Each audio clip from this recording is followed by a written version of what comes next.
Vice President Kamala Harris says, quote, Israel has a right to defend itself after it conducted a strike on a suburb of Beirut in Lebanon. Israeli military sources say it was targeting the man allegedly behind an attack in the Golan Heights over the weekend that killed multiple children and teens. Olivia Gazis joins us now from the State Department. Olivia, catch us up on the latest between Israel and Hezbollah in Lebanon, specifically Beirut, and any U.S. response so far. Sure, Major. Well, this was not an insignificant retaliatory move by the Israelis, striking within a suburb of Beirut, obviously a densely populated area where civilian lives were very much at risk.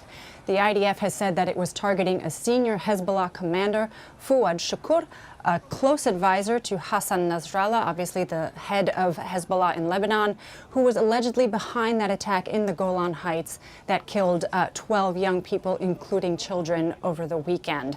We are still waiting for a full picture at this hour of the collateral damage that this strike resulted in, as well as for solid confirmation as to whether Shukur is actually eliminated. Israeli sources are indicating that they have gotten their man, but there are still conflicting reports as to whether he may have survived that airstrike, and that to an extent will determine whether Hezbollah sees itself as locked in to having to respond to Israel's response and prolonging this kinetic exchange. An Israeli official has since confirmed to CBS News that the Israeli government did give the U.S. a heads up they were going to take the strike.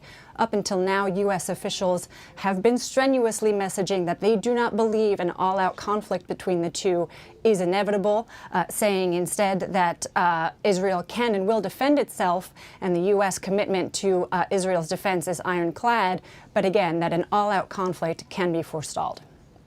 And Olivia, you have some brand new reporting on Iran and Russia trying to undercut or involve themselves in the 2024 presidential campaign. Please explain. Sure. So U.S. U.S. intelligence officials have been providing regular briefings on the threat landscape and did so 100 days out from the election this week. There are no major surprises. Russia is the preeminent threat thus far, meddling, stoking societal divisions, and officials believe interfering in support of former President Trump's candidacy in this election. Iran had been cast as the chaos agent, also trying to stoke divisions, principally surrounding the conflict in Gaza. Officials revealed this week that they actually believe the Iranians have unspooled a campaign to denigrate candidate Trump's efforts in this election, calculating that his election would actually be more deleterious to the relationship between Washington and Tehran. The other major player, of course, is China. Intelligence officials believe right now that Beijing probably will not intervene in a major way in the presidential election, but they haven't ruled out that Beijing may target some down-ballot races and are actively monitoring that front. And Olivia, remind the audience, when we talk about this foreign actor intervention or involvement in U.S. elections, how is it most commonly manifested?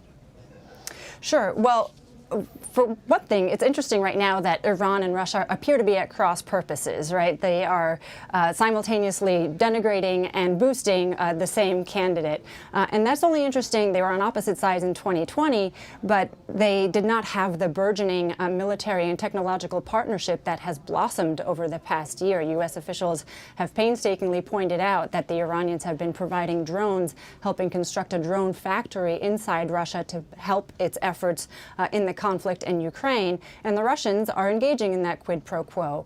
We believe sending military hardware and, again, sharing technological know-how with the Iranians. So they're at cross purposes when it comes to U.S. leadership here, and it's not yet clear whether they're going to ultimately influence each other's influence campaign in order to come out on the same side.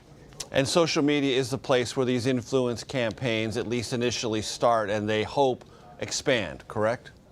Absolutely. And one thing that intelligence officials are flagging this time around are what they call election interference in a box services. Basically, that the Russians and the Chinese appear to be hiring polished PR and marketing firms to do their interference for them, to engage in messaging that seems more authentic to Americans than a Russian masquerading as an American might.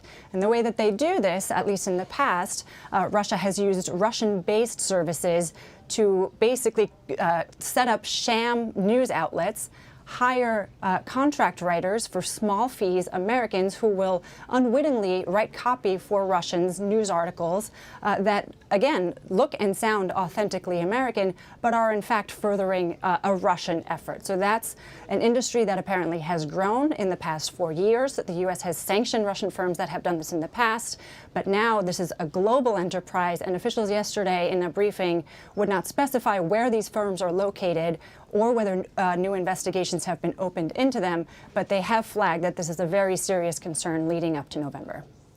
A more polished form of disinformation. Oh, goody. Olivia Gazis, thank you very much. Thanks, Major.